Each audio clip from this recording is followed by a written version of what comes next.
Corinne Berthaud, bonjour. Bonjour. Un grand merci d'avoir accepté l'invitation de la Fringale culturelle.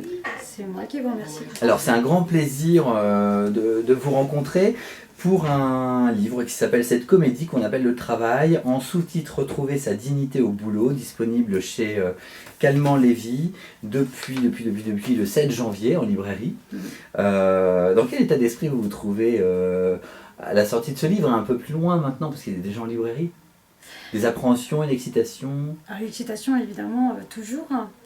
Et puis, surtout les nombreux messages que je reçois de gens pour qui ça a vraiment provoqué un déclic. Ouais. Et ça, c'est vraiment c'est un cadeau, puisque j'espérais réveiller le plus grand monde et ouvrir les yeux de tous les actifs qui sont confrontés à ces situations, à cette comédie qu'on appelle le travail, puisque je dénonce ce qui se passe dans les coulisses des structures. Et ça, c'est vraiment une très grande reconnaissance de voir que les gens réagissent et comprennent. Corinne, pourquoi vous avez voulu écrire ce livre? Il y a bien eu un déclic. Il y a eu un déclic, bon d'abord évidemment, puisque moi j'ai été confrontée à ce type de situation et que j'ai suivi une cinquantaine de salariés. Alors, je ne suis pas coach, je l'ai fait bénévolement et ça a d'ailleurs contribué parce qu'à chaque fois on comprend un peu plus. Au départ on pense pas que c'est un système qui est vraiment mis en place.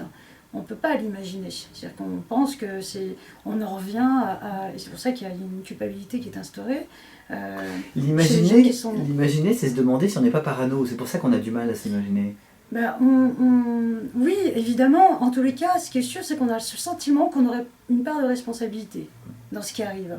Or, en accompagnant, et de plus en plus, et de nombreux, puisque j'en ai suivi une cinquantaine de salariés, j'ai compris réellement que c'était un système qui était mis en place. Mais cet ouvrage, il s'adresse vraiment à tous les actifs. Non seulement aux salariés qui sont confrontés à ces processus de déstabilisation dans les grands groupes, mais aussi à tous les actifs qui veulent créer, en l'occurrence je pense aux petits patrons, et qui ne peuvent plus travailler librement, puisque eux vont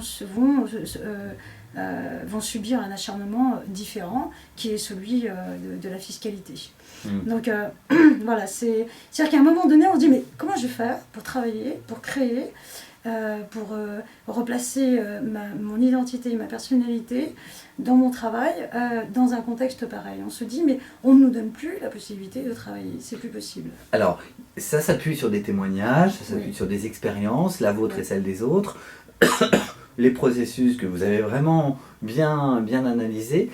Moi, la question que je me pose, le sentiment que j'ai eu en lisant le livre, c'est de me dire quand même, si cette société était moins individualiste et que le collectif fonctionnait mieux, il n'y aurait vraiment pas ces dégâts-là. Alors, c'est une certitude. D'ailleurs, j'en parle beaucoup dans l'ouvrage, L'Union fait la force. Il y a quand même un chapitre qui est dédié à cette prise de conscience qu'on doit avoir pour regagner en solidarité. C'est-à-dire que mais en même temps, dans les processus de déstabilisation qui sont mis en place, la première chose qu'on va faire, c'est désolidariser. Parce que dès que vous isolez, il n'y a plus qu'à frapper. Parce que l'objectif étant de pousser la personne en dépression. Et après, évidemment, la machine infernale se met, ou à broyer, j'ai même envie de dire, va se mettre en marche. Donc évidemment, si on ne retrouve pas cette solidarité, on n'y arrivera pas. Parce qu'on ne pourra changer les choses qu'à partir du moment où on agira tous ensemble. Ça, je le démontre à tous les niveaux. Je le démontre au niveau de la médecine du travail, des syndicats qui sont totalement impuissants puisqu'ils ne sont plus du tout indépendants, et j'explique le comment et pourquoi. Et donc, à partir du moment où on n'ira pas en force, à partir du moment où on ne retrouvera pas de la bienveillance entre nous, et de l'altruisme et de la compréhension mutuelle, on ne pourra pas s'en sortir. Et si quelqu'un, là vraiment je m'adresse à tout le monde, si quelqu'un pense qu'en faisant le dos rond pendant une période, il va être épargné, non, son tour arrivera un jour. C'est ça. Ça, c'est une certitude, il faut qu'il ait vraiment conscience de ça. Il va gagner du temps. Mais combien de temps? Il va surtout perdre son âme. Et dans quelles conditions, effectivement. Et dans quelles conditions? Parce qu'à partir du moment où on est complice, on se trahit soi-même. Et quand je parle de retrouver sa dignité, c'est pas seulement pour ceux qui doivent refuser d'accepter un système, mais c'est aussi et surtout pour ceux qui doivent arrêter d'être complices, parce que quand on bafoue ces valeurs, quand on participe à quelque chose de malveillant, ça nous est renvoyé. Donc, et ça toujours, et je cite de nombreux exemples là-dessus aussi. Alors, il y a toute cette souffrance, on sait très bien que depuis quelques années récentes, les dépressions doubles, donc c'est ce qu'on appelle la santé sociale. Aujourd'hui, c'est un drôle de mot, mais ça existe. La santé sociale, c'est quand eh bien, il y a des problèmes de santé qui sont générés par des conditions de travail, par les pressions de notre société, tout ce capitalisme, enfin bref, bon. Mais ce que oui, il y a un autre truc que je voudrais dire. Oui, tu veux rebondir peut-être. Je voudrais rebondir sur quelque chose, Christophe, quand tu me parles de santé sociale, arrêtons le cosmétique. On est dans la violence. On est dans la violence au travail. Quand on parle de risques psychosociaux, la majorité des gens ne savent pas encore ce que ça veut dire. Soyons clairs, c'est de la violence. Et c'est ça qui est important. Il faut prendre conscience de ça.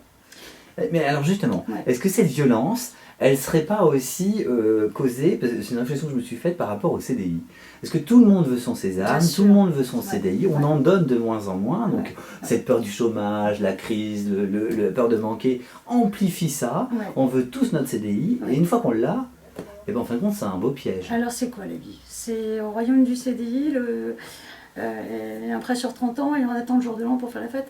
C'est ça la vraie vie. À un moment donné, qu'est-ce qui fait qu'on craque? Qu'est-ce qui fait qu'on est poussé à bout? C'est quand on n'a plus de sens. Et le sens, c'est comme tu disais, ce sésame de CDI, c'est quoi? C'est un lauréat. Et quel est l'intérêt? L'intérêt, c'est de privilégier la mission dans laquelle on est engagé. Et les attributions, ce ne sont que des illusions. Il faut vraiment que les salariés prennent conscience de ça.